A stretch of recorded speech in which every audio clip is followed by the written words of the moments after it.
So without further ado, today we are joined by Dr. Nicki Washington of Duke University.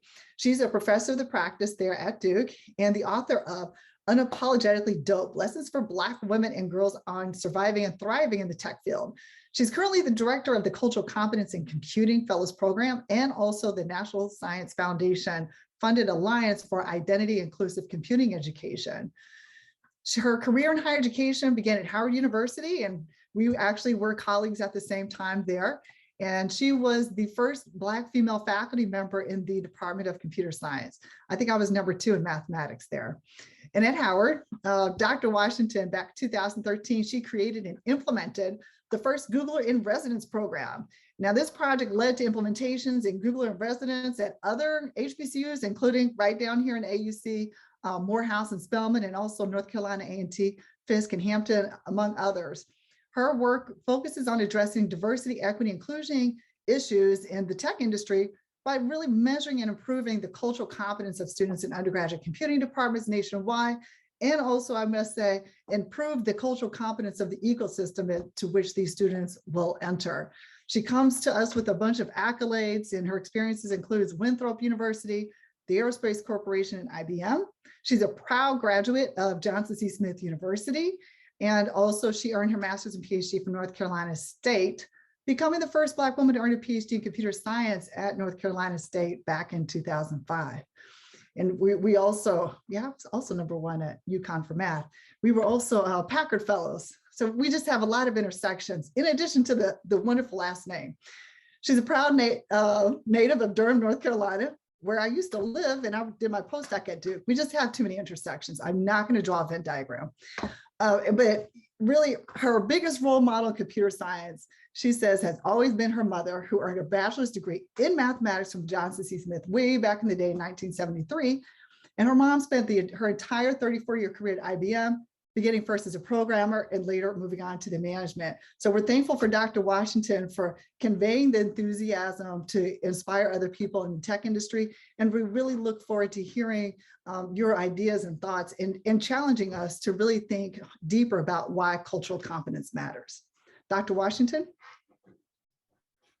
Thank you. Thank you so much, Dr. Washington. I laughed as you did that introduction and said the other Dr. Washington, because I remember in our Howard days, that was how we always battled for students across math and computer science. So share, right? Right. Share, that's a better word. Thank you so much for having me. I'm so excited to be here today. And I just want to take a moment to talk to you a little bit about cultural competence, what it means, why it's important, and why we should all be thinking about it as well. So as I get ready to share my screen, I'll also ask, bear with me, I think my Zoom may be acting up today, so I hope it stays okay for this talk. So first up, I want to give a disclaimer. I am not a data scientist. I do not do work specifically in data science, which was always when Dr. Washington reached out and invited me, I kept saying, is she sure? Does she really want me to talk to them? But okay. But what I am is a computer scientist, and first and foremost, I'm a Black woman. And my experience in computer science as a Black woman has informed so much of the work I do, so much of the research I do now. And that's why it's so important for me to always make sure that we are thinking about things like cultural competence, because my identity, all of my identities are important in how I show up and how I make sure others show up in this space. And so I want to make sure that we're all thinking through this as well, especially in the data science space. So first up, here are some experts across data science and social science that you all have heard of probably time and time again. Dr. Timnit Gebru, formerly of Google, Dr. Joy Buolamwini of MIT Media Lab, Dr. Rita Abeba, Deb Raji, all of them who were working on a lot of work on bias and AI over the last few years. Mutale and Conde does a lot of work in AI as well. Dr. Rua Benjamin and Dr. Simone Brown and Dr. Sophia Noble, all social scientists who have been discussing the ways in which computing has been harmful to society and to different populations of people.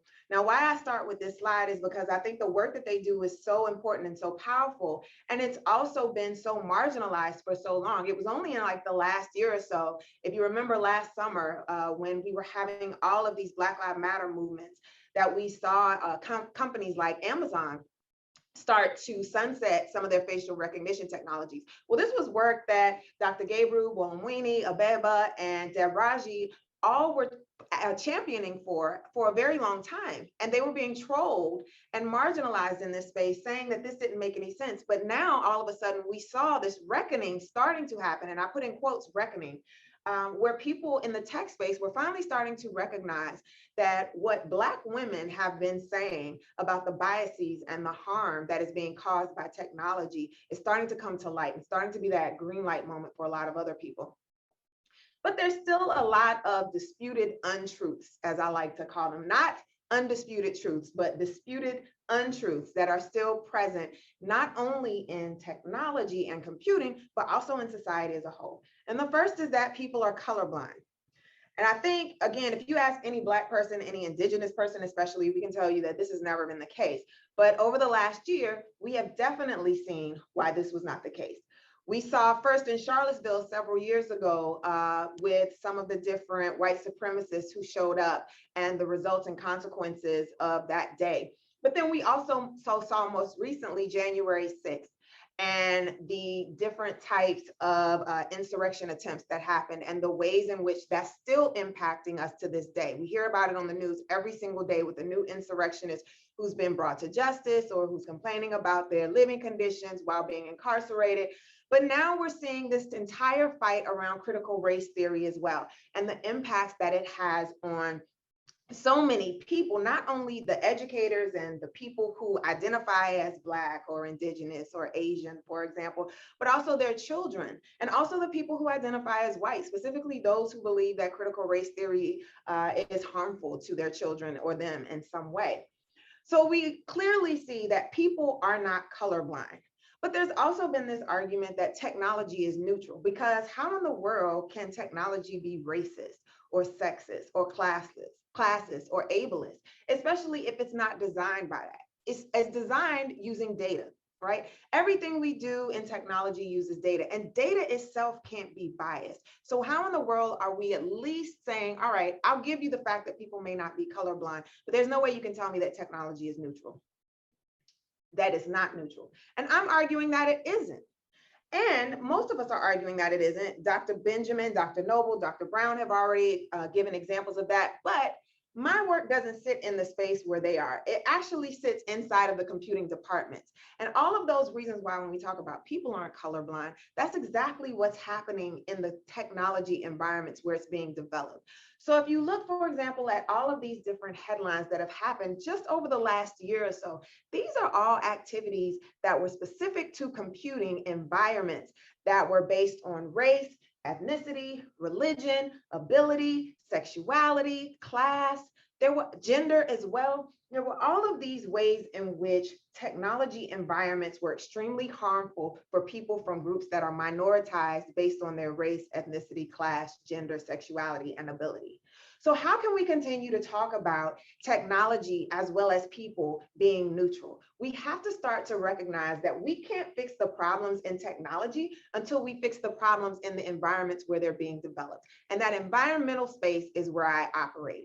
And that's where I say, again, I use not only my positionality as a Black woman in computing, but also the research from social scientists who have the understanding and who have the context and language and research experience around identity to make people in computing or get people in computing to start to understand why we need to be more concerned about this.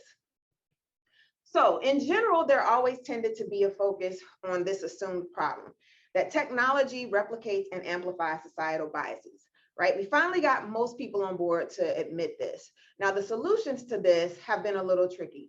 They tend to be something around diversifying computing, which is great. But how do we get more people into computing? How do we broaden participation when we're dealing with situations where people are now being placed into harmful environments? So we see a lot of times there's work on bridge programs, there's work on summer research experiences, financial aid and support structures like that, or early introduction to computing environments or computing fundamentals. But what happens? And those are targeted, let me be clear. Those are very targeted to groups that are minoritized. So it may be for Black and Indigenous students. It may be for girls. It may be for Black and Indigenous girls specifically, or Latina girls. It may be based on their class or ability. But once we put them into an environment with everyone else, what happens? So we focus so much on pouring attention into the groups who are the most minoritized, but what have we done with everyone else who they now have to engage with, who are creating these harmful environments? Now, the second option a lot of times is, well, we'll do a DEI workshop, and it may be a module that you take online. It may be something that everyone has to attend in the department or organization, but there's really not a lot of buy-in. It tends to be more forced than anything. And it tends to be a one-off or a two-off. And so it's something where we can check a box and say, all right, we did it. So now we're addressing the solution. Maybe we got one or two new graduates or students who identify as X. And so problem solved for the moment. But here's where the challenge is. And I like to use this quote from Boys in the Hood. So if you're familiar with Boys in the Hood, the movie, then you recognize this quote. It was at the end of the movie where Doughboy, who was played by Ice Cube, was talking to Trey, who was played by Cuba Gooding Jr. And it was the morning after his brother Ricky was murdered. And he says that he was watching the news and on that day, and all of the news was talking about all of this violence that was happening in other countries across the world. But not a single news outlet talked about his brother's death. And so what really bothered him was the fact that there was so much focus on all of this violence outside of the country. And nobody was concerned about his brother, who had everything going for him, who was gunned down right here in their local community. And so the quote was, either they don't know, don't show, or don't care about what's going on in the hood. Now, why I use that is because it's relevant here in the context of computer science as well. And I'm sure that a lot of us already understand our personal experiences and the experiences of friends and colleagues that we may have who identify as insert any minoritized group. The problem is we all collectively understand what our struggles are in this field, but we have had such a hard time getting people who don't identify as part of a minoritized group as well to understand that. So it was always a question to me of, why are we always focusing on those who are the most minoritized? Why are we not turning this attention on the people from dominant groups who are creating these harmful and toxic environments? Because either they don't know what's happening, either they don't show or talk about and display the activities and actions that they need to be more inclusive, or they generally don't care about how we experience computing, how we experience these environments, and what that does to us in terms of sense of belonging, but not only what it does in terms of development in the field. So we can keep talking about diversity creates innovation, but we've got to get to the heart of why we don't have those diverse environments first. So here's the ignored problem that I focus on in my research, that tech environments replicate and amplify societal biases. Computing does not exist in a vacuum. And because of that, it's very easy to start seeing the ways in which racism, homophobia, transphobia, classism, misogyny, and misogynoir are all replicated in a computing environment. So how can we start to fix technology if we have not begun to try to fix the people who are developing it? So my solution and my work is around developing and preparing more culturally competent graduates. Now, there's been a lot of work at the K-12 space and broadening participation in computer science. There's a little bit done in the industry space around these DEI workshops, remember. But the argument is always, as I see it, why are we waiting so late to start getting people to understand once they're in industry that there's a problem? Because a lot of people are working in environments that replicate their undergraduate institutions. And so for them, if it ain't broke, why am I trying to fix it now? Nobody told me in the 4 years of my undergraduate degree that I should be understanding or more concerned about identity and how it impacts people and how identity also plays a part in impacting technology. So if you're telling me this now, this is kind of late in the game. So my arguments and my work center around how do we get more students to develop cultural competence before they graduate from university computing departments, such that when they enter these fields, they are now ready to champion and expect a more equitable and inclusive environment instead of being forced to now endure a blanket cookie cutter kind of DEI workshop. So what is cultural competence? It's defined originally by Cross et al. In social science areas, social work area. And it was defined first as a set of congruent behaviors, attitudes, and policies that come together in a system, agency, or among professionals and enable that system, agency, or those professionals to work effectively in cross-cultural situations.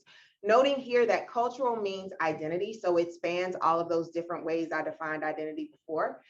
But the question becomes, why was it a concept that originated in social work and counseling psychology? Well, the answer is a lot of these graduates end up working specifically with clients from vulnerable populations, be it anyone from a racially minoritized group, all the way down to prisoners, LGBTQ plus people, elderly people, and children. So they have to be able to effectively render services to people who hold specific identities while also maintaining some sort of relationship and communication that respects their identity and allows them to engage in communication that effectively gets them the services they need. So why are we not doing this in computing? That was my question a few years ago when I first started learning more about cultural competence. Because while we don't directly work with clients in the same way or patients, is the work we do not impacting these same vulnerable populations in ways that can be just as harmful? So we can go from something that's slightly inconvenient to something that's life-threatening. And if we look across all of these different groups, racial groups that are systemically marginalized, elderly and children, low income, geographical locations, LGBTQ+, physically and mentally disabled, and prisoners, are there not technologies that we can start to discuss and name in the last year or so that have created problematic environments for people who hold these identities, from surveillance technology to facial recognition technology that's supposed to be able to identify if a person is gay or not? These are all technologies that have been brought to light in the last year. And they're using data that's been gathered from various sources across the country, some of them from users inadvertently who don't know it, or people inadvertently who don't know it, and sometimes from historical data that's been grabbed from other resources.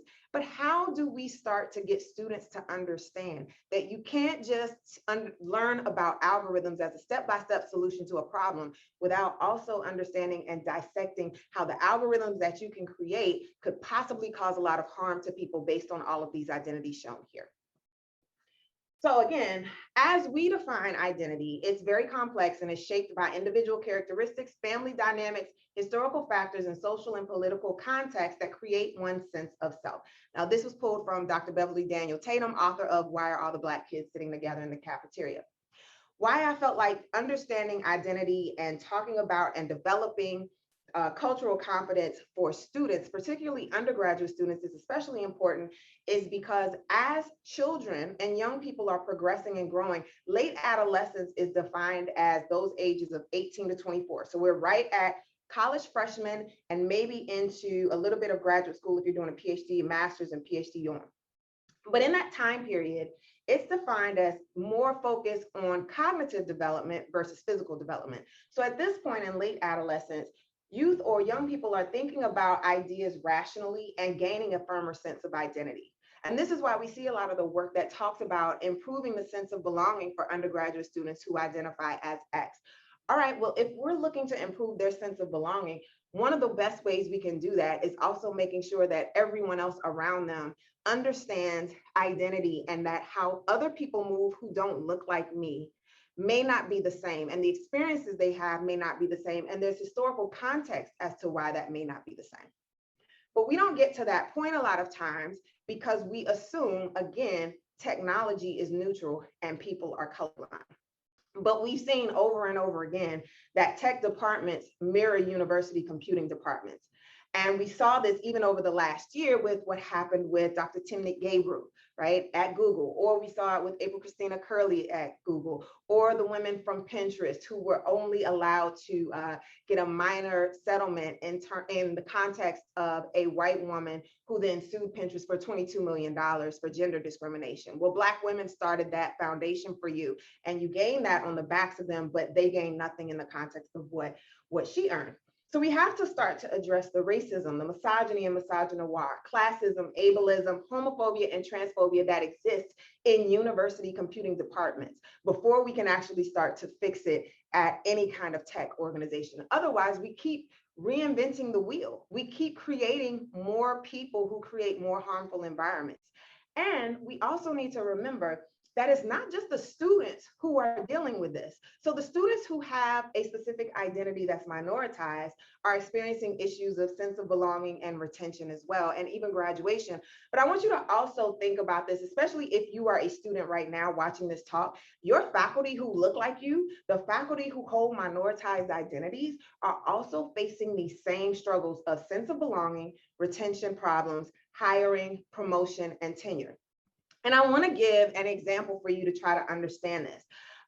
So one of the biggest things that happens with every college faculty at the end of their semester is course evaluations are collected. And there's a ton of research that talks about the ways in which course evaluations are biased against people of color, specifically Black women. Black women fare the worst in terms of course evaluations. And it's often because students don't perceive them as subservient enough. And so if you present in any way that is not subservient, that means your course evaluations are going to suffer. So these are examples of two tweets from a while back talking about a conversation that often happens on Twitter. This discourse happens, I think, at least once every other month. The first is a tweet around how faculty are referred to in terms of doctor and professor versus Mrs. Multiple times since I received my PhD, I've had people address or refer to me and a male colleague as Dr. Smith and Ms. Wright. This is why female academics care what we're called. We often aren't afforded the same basic respect as our male colleagues. Very true. But remember what I said about Black faculty, Black women faculty get it even worse. There's examples I'll give where I've had in course evaluations that include qualitative feedback that I'm rude, I'm disrespectful, I'm mean, and that I have no gratitude, and that students have actually complained because I require students to call me doctor or professor instead of Miss or Mrs. Now, here's a flip side from a faculty member, a Black man, on why he always expects to be called doctor or professor. Want to know why my students will call me Dr. McKinney? Because one day in 1980, I went to the store with my 75-year-old grandmother, Melita Thomas. Clerk greeted two 20-year-old white women in front of us with Mrs. and said, "Well, hello, Melita," to my grandmother. That's why. Now, what he's talking about right now is a historical precedent that was set in this country rooted in white supremacy that a lot of students don't think about when they hear a Black faculty member say, "Only call me doctor or professor," even though they'll say, "Well, my white professor says we can call her by her first name." And my response is often, "Well, I don't have that luxury."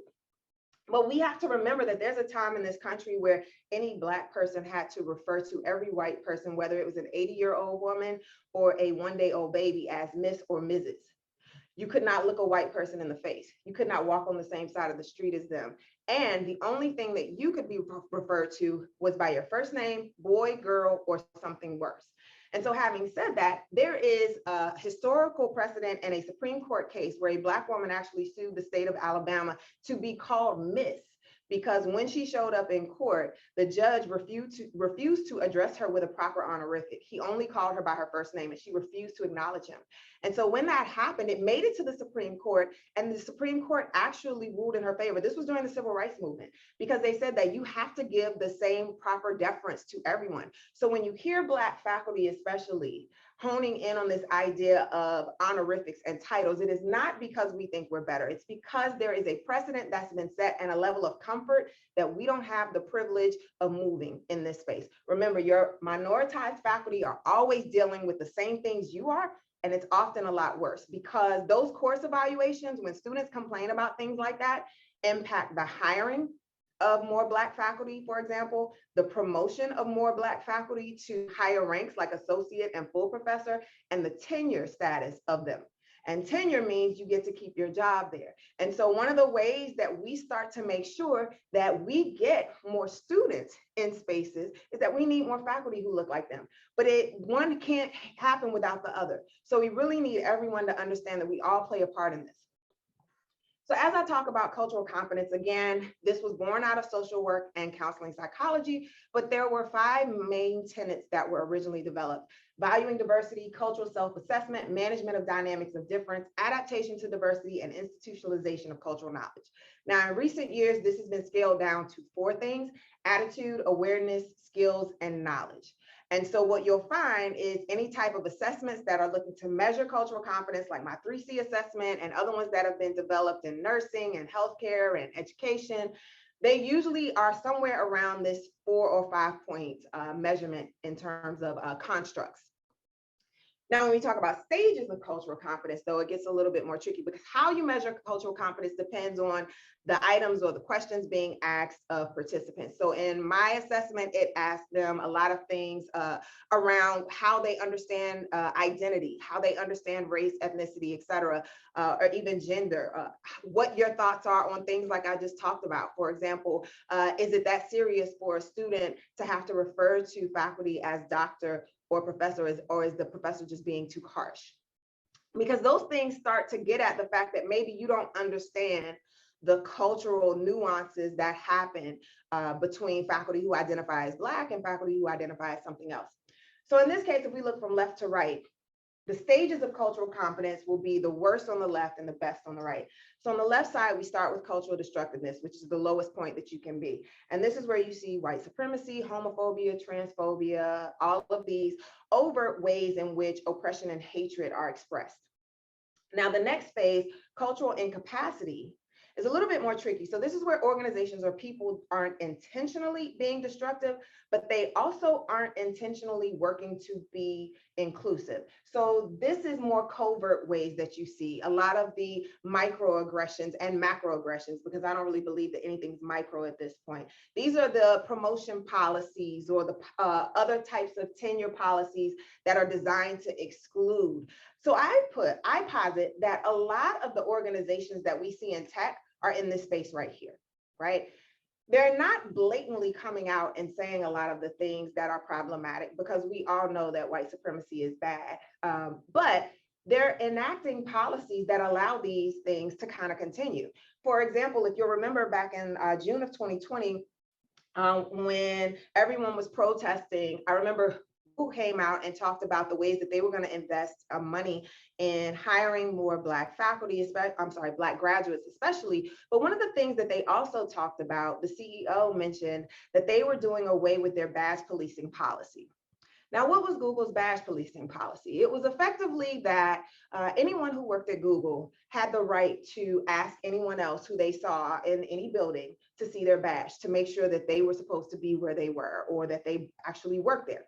Now, what happened was this was an informal policy that was pretty much signed off on, as we know, because the CEO, Sundar, last June actually bragged about getting rid of it like that was a good thing. But what effectively was happening was that people who were the most minoritized, Black people, Indigenous people, were always being questioned by any employee to show them their badge. You can go and look at a lot of the reports that have come out, a lot of the tweets, especially last year from students who were interns there, employees or faculty who were working there, who were talking about this policy. And what it actually is replicating is this entire idea of neighborhood watches, where people are monitoring to see if Black people actually belong in neighborhoods where they actually own homes. So these are ways in which policies are put in place that are overt, and people are not willing to do anything about them until it becomes this big blow up. Now, cultural blindness is this phase where a lot of people tend to sit. This is that I don't see color crowd. I treat everybody the same. And like we said before, people are not colorblind. But if you argue this, I am colorblind, then what you're effectively saying is that you're actually probably a lot worse than someone who's culturally destructive. I know if someone's a white supremacist where they stand. I know what not to do. I know that I'm never going to see eye to eye with them. But a person who argues, I don't see color, and then creates a lot of problematic environments for me, is saying that they refuse to acknowledge that my experience is not the same as them. And so in order for me to actually get them to understand anything about my experience, I have to approximate what they consider the norm or mainstream. And for us, that's whiteness. That's white, cisgender, heterosexual, able-bodied, middle to upper class white men. And if you don't approximate that enough, then you become a problem. Now, on the flip side, as we start to move to the right, cultural pre-competence is the first phase where people are starting to move in the right direction. So there are policies starting to be put in place. These are the baby steps starting to happen. But one of the things that is a main focus here is movement, because people can automatically think because one good thing happened that they can check off a box and say, well, solve the problem. We're doing a lot better here, but this is just the beginning. And you often find people and organizations can fall victim to tokenism. So you may have one person who identifies as X in your environment, and look, they're happy, but are they? And why are we happy? Because we just brought someone in who pioneered everything for us, right? If we're still talking about the first and the only, then that's a problem. So if we move to the next phase of cultural competence, this is where there tends to be systems in place, there's accountability, there's transparency, there are people who hold identities who are the main stakeholders who are providing feedback as well to organizations and individuals. So people are really starting to get it right. And then in cultural proficiency, this is the place where your organization or your ideals are bedrock. So everything serves as kind of the blueprint for how it should be if you have reached that culturally proficient stage. And a lot of us have not. And so my work is, how do we start to, one, measure where organizations and people are, and then two, move them to higher spaces. So my cultural competence and computing assessment looks at defining where individuals and organizations are on this spectrum, but then also the 3C Fellows Program and the work of the Alliance is starting to move people from this phase, from cultural incapacity or cultural destructiveness, all the way up to cultural proficiency. And so that's also why I introduced the Race, Gender, Class, and Computing course here at Duke, because I felt like if I'm going to try to fix the problems that I have with, for example, course evaluations, I need students in computing to understand what's happening. When I quickly tell you, I need you to call me Dr. Washington, I need you to understand that there's a context, but I may not have the time to relate that. So now in this course, we can unpack everything about identity, not just about race, but about all of these other parts, as well as intersectionality, oppression, policies designed to exclude and exclude. And now let's flip it on its head and say, we learned about all of that in the first half. How does that all apply in the technology space? What's happening with the technology that's being developed? Why are these technologies so harmful? Where are they getting this data from? How do they get better data? Is there a way for them to get that currently?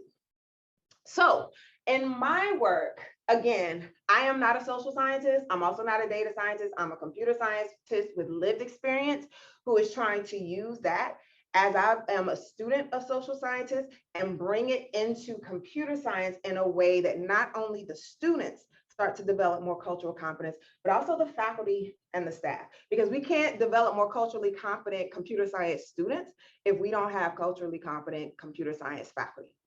Now, having said that, how can you start to do that as well?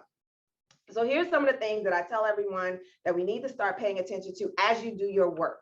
Whatever your work is, your research area, all of this is important. First, get comfortable being uncomfortable.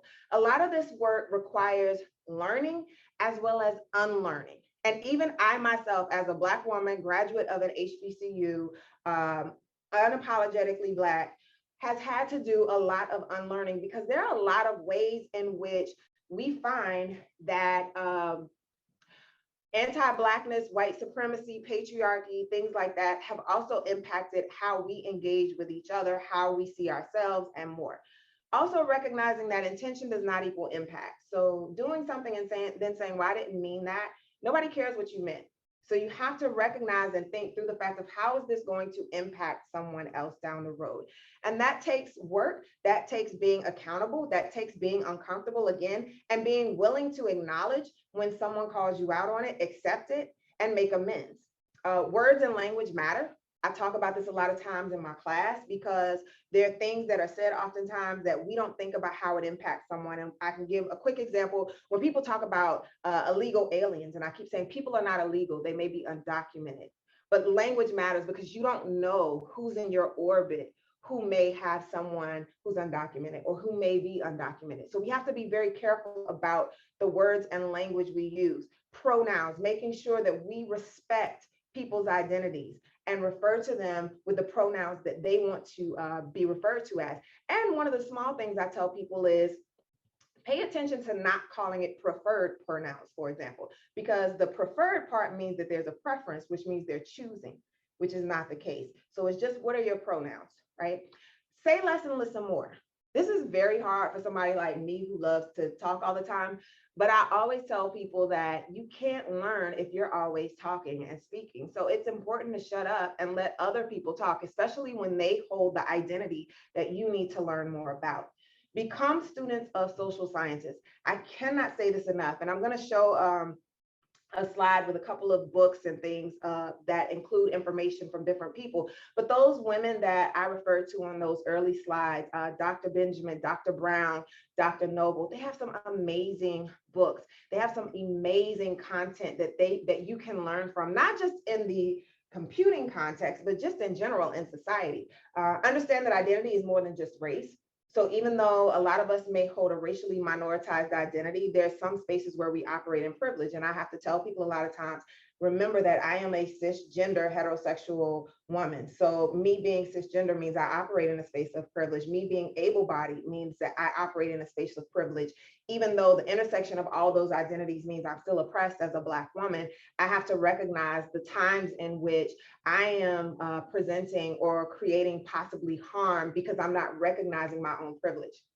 The burden is not on marginalized groups to hold your hand. So again, if I am not a person who has a disability, then it is not their responsibility to teach me more about that. I have to go and learn that. The same way that if a white woman comes up to me and says, well, can you just tell me where I can learn more about something? No, there's plenty of things. Google's out there, right? Go read a book. Like, I'm not the end all capture for everything Black people. Becoming anti-racist is the goal, not racist. And the same thing goes for every other identity. So if you are not from a racially minoritized identity, then recognize that saying I'm not racist is not enough. You have to be anti-racist. And I love the fact that Dr. Daniel Tatum in her book talks about this moving walkway at the airport. So some people are walking against it. Some people are walking with it. And if the walkway represents something like white supremacy and racism, then they're just working overtime to get to it a lot quicker. Some people are just standing there and not doing anything, but they're still going with the flow. But the anti-racists turn around and say, nope, not doing this, and go the opposite way. Google is a thing. Use it wisely and cautiously, because we see how misinformation and disinformation gets spread very quickly. And remember, it's not about you. You have to decenter yourself in order to do this work. Now, here are a list of resources. I'm happy to provide this to anyone who wants to see it, but everything I have that's in bold are works that are by people who are Black, Latinx, or anyone of color. So for example, this first set of books, Down to Sister Outsider, are books that are just around identity. One of the ones that I really also would love to plug as well when we talk about color blindness is Racism Without Races by Dr. Eduardo Bonilla Silva. I think it's a great book to start to get people to understand the importance of recognizing and doing something about colorblind racism. But all of these books are amazing. And then a lot of these books start to get on how identity plays a part in the technologies that we're seeing developed and how technology impacts them. Last up are a couple of movies. So Coded Bias is the book, the movie that features Dr. Joy Buolamwini. Picture a Scientist is a really good documentary as well. You can find that on YouTube at this point, that talks about the ways in which women in science have been marginalized. It's infuriating, but it's a really important watch. Code Switch and Seen on Radio are two good podcasts to start really learning about these more. And then the Algorithmic Justice League, and Gender Shades Project are born out of Dr. Buolamwini, Dr. Gabriel, and Deb Raji's work as well, and Dr. Rita Abeba. So those are great resources as well to learn more about algorithmic bias as well. Now remember, it's a marathon, it's not a sprint.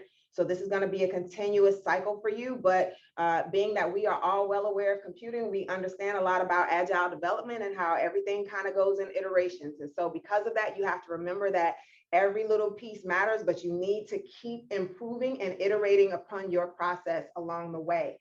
Last up, this sounds like a lot that I've talked about, and I've had people who've told me this is a lot, right? The 3C Fellows program is 2 years investment, and people say, well, that's a lot of time in year one, and I've got class and I've got a family. And I say, I've got all those things too, but you know what I also have to? What I also have is I have the burden of showing up every day as a Black woman and trying to fight to be seen, or trying to fight to explain to someone why my research counts, or trying to fight to explain to students why I'm not just being rude because I'm actually holding them accountable. So if you can't take a year of your time to actually learn more to make life better for me and students who look like me, then why are you actually in this space called education? Also remembering that all of these other movements here were a lot of work, but they happened because people who did not hold those minoritized identities finally said, you know what, enough is enough, and I'm going to step up too. The people who are minoritized can't do it alone. We've seen this too many times. So it's going to take everybody's invested efforts. And remember, as Frederick Douglass told us, power concedes nothing without demand. It never did, and it never will. So with that, I want to say thank you again to Dr. Washington for having me. Thank you to Tommy Taylor for enduring my challenges with Zoom today. And thanks to all of you for paying attention. I appreciate it. So I'll turn it back over to you, Dr. Washington. Thank you so much, Dr. Washington. That was a lot of information. And there's been a flurry of chat about it. And don't worry, everybody, this talk is being recorded, it's being live broadcasted right now on Facebook. So it'll be there immediately after, and it'll also be posted on YouTube. So feel free to share it with your friends, families, and definitely colleagues. So right now I'm going to turn over to Tommy Taylor, who's going to do a report out on the poll. Tommy, what do we have? Yes, thank you so much. My name is Tommy Taylor Jr. I'm the communications person here at the AUC Data Science Initiative. And thank you, Dr. Washington, well, both Dr. Washingtons, and our main Dr. Washington for an amazing presentation. And today, we always love to find out about our guests, and we are a data science initiative, so we have to collect a little bit of data. So we share our poll results with you here real quick. So today, joining us, we have an overwhelming majority of graduate or working professionals. 91% of you today have a job, which is great. We love to see employed people, and I'll keep it down in case your boss is around you. And we have 9% students. So thank you everyone for joining. And for the students that we do have, we see a majority of 7% PhD and master students, kind of round that out. Excuse me. And today we have, the ladies have shown up, shown out. We have 64% women, 36% men today. So the fellas, we got to do a little better next time, catch up with the ladies here. But thank everyone for joining us. And we have, this is a little surprising, we have 71% of the people are outside of our home state of Georgia, which is pretty cool. So we have a lot of visitors. So thank you for joining us virtually. You could have been anywhere in the world, but you were here. So and if you could drop where you're from in the chat so we can know what, a shout out your state real quick. That'd be very cool. Thank all our non-Georgians, well, California, LA, New York. Okay. Philly is in the house. Okay, we got a lot of representation. And this is a very cool question. We want to see who was familiar with the term cultural competence as it relates to data science before today. And we have about 40% of people kind of consider themselves experts, which is, and I'm sure you gained some extra tidbits from today's presentation. And I guess the other 60% had little or no knowledge about the term. And now you have a whole breadth of new knowledge today. So thanks, Dr. Washington, for that. And finally, we want to find out like how do you all find out about today's seminar? And 64% by email or word of mouth, which is great because a lot of people don't check the email. So thank you all for your diligence. And that then we kind of rounded about 40%, a little less than 40% from our newsletter and social media combined. And then we have topping it off, we have Dr. Washington's following kind of joined us today. So we thank you all for being a part and being here. And now but don't leave because we have opened up for a question and answer led by Dr. Washington. We'll take it. Dr. Washington. We'll make it work. Thank you, Tommy, for that report out. Great to have everybody here today. If you have any questions, feel free to put them in the Q&A and I'll relay them to the amazing Dr. Washington. So somebody asked, they said, I have Black undergraduates who wants to go into computer science because they see the salaries as a means to build wealth for their families and community. However, they despise the culture of computer science and understand they're selling their souls, working in an area which won't be welcoming. Do you have any advice I can give to my students who struggle with forcing the ends to justify the means? This is a really good question, and it's one that I keep telling people we need to pay attention to because technology is argued as that great equalizer, but at the same time, our students are being forced out. So they're always going to lose that generational wealth that we keep arguing about. that they can get in computing. One of the things I really want students to know is that computing has become so interdisciplinary at this point that you don't have to go work for one of the big FANGs or quote, sell your soul. And for FANG, right, the Facebook, Amazon, Apple, Netflix, Google, you don't have to work for one of those environments. You can also work for nonprofits. There's a lot of work around social justice in the context of computing. A lot of these organizations that are dedicated to social justice need people who are doing work in data science and computer science to be able to help them better understand what's happening around the world. I know Dr. Brandeis Marshall originated a lot of the work on Black Twitter, right? So there are all of these ways that you can make your passion work for you with a computer science degree, that you never have to touch one of those industries. I'm really excited. I have a student, a young white man in my class, who came to me probably a couple of weeks ago, and he said, I'm so excited I got a job offer at this nonprofit, this ed tech company. And I'm so relieved, because for a minute I was really concerned that I was going to have to go get a job in one of these tech companies who didn't align with me in terms of my ideals and beliefs. So I want you to know that, and the beauty of it is you can create your own space, right? So having the computer science background doesn't mean you have to go into industry. It means that you have the tools that are necessary to create and build and shift, because all of us are still learning, right? I teach programming classes still, but a lot of my research, we do data analysis, but I'm in this space that's weirdly situated between social science and computer science right now. And I have to say, honestly, it's really, unfortunately, because of what happened in 2020 with the murder of George Floyd, because people started paying attention to the fact that we're suffering. The Black in the Ivory hashtag highlighted how Black faculty and staff and students are suffering at the hands of PWIs and faculty and students there. But I think that I told my colleagues, Dr. Shawnee Daly, our grad student, Cicely Saddle, and everyone else, we can't allow them to take their eyes off the ball. So as long as I'm here, I'm going to keep making space for your students who want to do more than just go to a Google, et cetera. And so I encourage them to please do so, because we're going to keep knocking down doors to make sure they can. Yeah, I love it. Love it. Yeah. Somebody says, what do you think of the efforts to create multicultural initiatives? It sounds good on the surface, but their undergraduate majority institution use this initiative to dilute the traditional African-American identity here. So sometimes people say URMs, really, if they're intending to target or uplift African-Americans, it gets diluted. What are your thoughts on that? Yeah, so I agree. And it's why I hesitate when I use something like people of color, which is also why I was very intentional about calling out Black women behind that. Because when you talk about people of color, who are you talking about? Because that can include people who identify as Asian, right? And in terms of computing, they are not part of historically underrepresented groups. So you have to be very specific. And I think that's part of the why around our cultural competence and computing fellows program, is because so many organizations and institutions have tried that and it doesn't work, because again, who gets to be a minority becomes very diluted, like you said, and it usually tends to end up shifting to, in a multicultural center, even white women, right?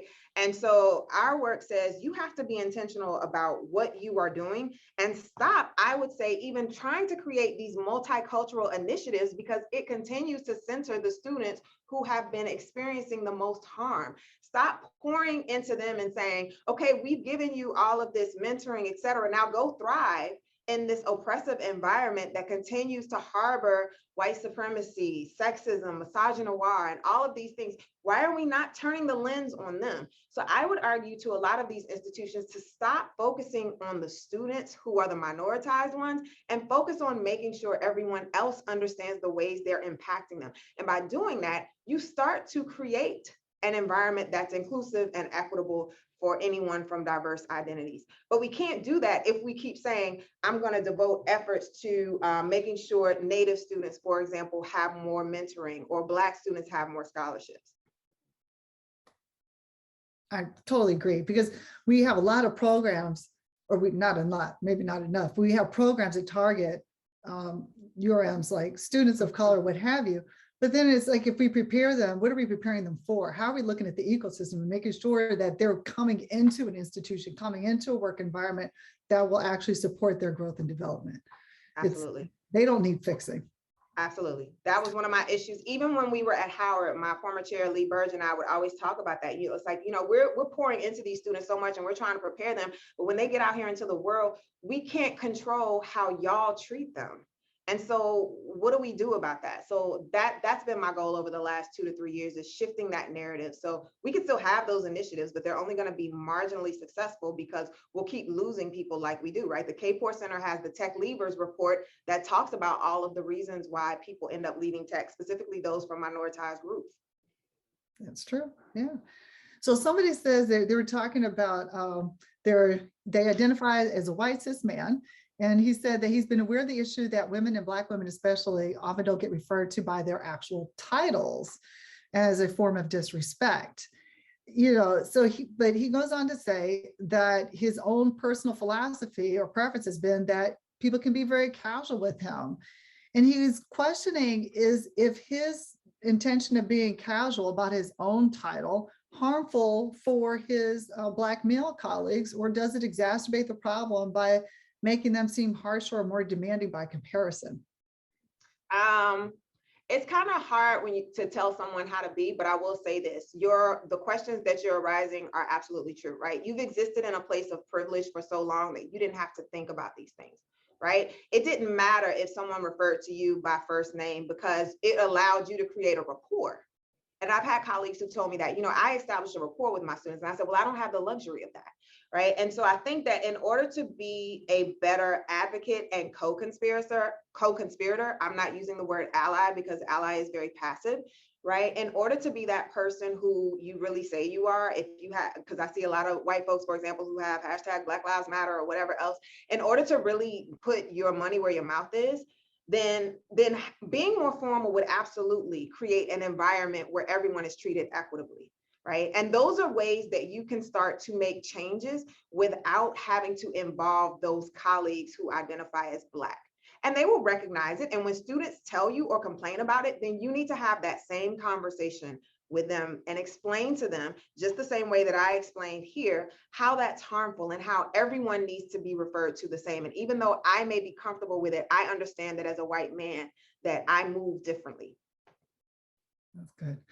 So someone asked, how do you teach cultural competence to computer science students? What does that look like? What strategies do you employ and leverage? So that's a great question. My CS 240 class is race, gender, class, and computing. And it's a class that's really open to any student actually across the university. So it's not just for computer science students. It does not deal with an ounce of coding. So when students email me, I tell them we're not programming in here. We're doing writing, we're doing reading, we're doing critical reading, we're doing reflections and discussions. And we pretty much set it up. So the first half of that course, we're learning about identity, because I take the assumption that not everybody comes to that course in the same space. So we do, like I said, race, ethnicity, gender, sexuality, ability, class. We talk about each of these. We have reading, articles, TED Talks, documentary podcast episodes, and then we're dissecting and unpacking what that means. We transition them into understanding intersectionality after that, and then we move them into forms of oppression, and then that includes white supremacy, homophobia, transphobia, classism, etc. Then we move them again into policies that have been designed to include or exclude, from everything from Chinese exclusion laws to slavery to Black codes, Jim Crow, all the way up to what we're seeing in present day. But then we also move them into the movements and understanding what social justice movements have happened over time to try to get more people to understand this and change the policies. And that starts from the abolitionist movements all the way up to Black Lives Matter and more. And then we flip it and basically say, now that we have all of that, let's start looking at, for example, facial recognition technology, surveillance technology, healthcare algorithms, technology that affects people with disabilities or based on their LGBTQ+ status. How do we then take what we've learned and start to unpack and assess and critique them? So I'm kind of moving them up that Bloom's taxonomy to around the critique and evaluate space without the create part. They do a lot of writing. They read all of these books, or they get to pick from these books which ones they want to read during the academic year. They learn from a lot of the people, and I prioritize the people who are minoritized, who have the positionality and or the expertise. So you'll see in all of my material, it's in centering Black, Indigenous, queer people, people with disabilities. If we're talking about a topic or area, an identity, the people who hold that identity are who we're all learning from. Great.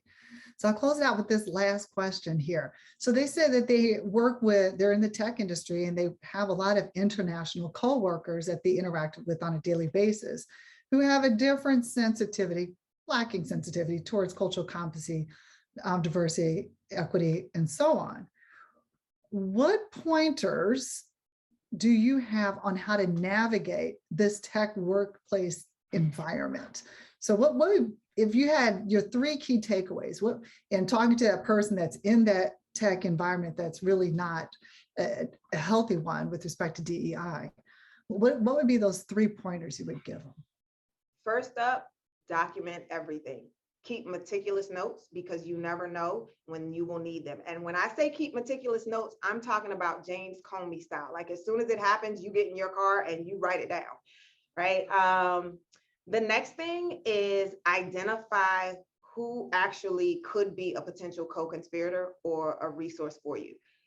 If there one person in that organization somewhere else, in another department, et cetera, if not, find someone externally who can help you navigate that space, because you're going to need somebody who has the lived experience and positionality to help you. And they may not have the lived experience, but they at least understand because they've been an advocate or co-conspirator in another situation. The third piece is prioritize your mental and physical health, right? Because these places are toxic, they are harmful. I talk a lot about my experience at my prior organization and how it was the first time in my life I ended up with high blood pressure. And I realized very quickly that that job was going to kill me if I didn't get out of there. And so having said that, until you can find another job, I'd add a 4th one, which is keep your resume out there. Right? Keep talking to people, keep growing your networks, because you don't need to try to be the person that's a change agent in a place that's harmful. It's more important that you keep notes in case you have to get a nice lawsuit later on. You find someone who can help you navigate that. Like I said, prioritize your health, and then also keep your CV current and keep your resume shuffling out there. I love it. Great insights today. This was an awesome seminar, just packed with great information. That really challenged us all to think deeper about how we can contribute to really make these spaces more welcoming for everyone. So thank you, Dr. Washington, for joining us today. This was fantastic. We've got a lot of comments in the chat saying about how thankful they are for your presentation. And we've got multiple people saying we want to watch this later because it's a lot to unpack. So I encourage everybody to rewatch and rethink about all the wonderful comments that Dr. Washington presented to us today. So thanks again for coming to hang out with us virtually down in Atlanta. And thank you. wish So you we can all actually hang out. Yeah, till we can actually hang out for real, right? Yeah, just let us know. We'll be down here in the AUC. So excellent job well done.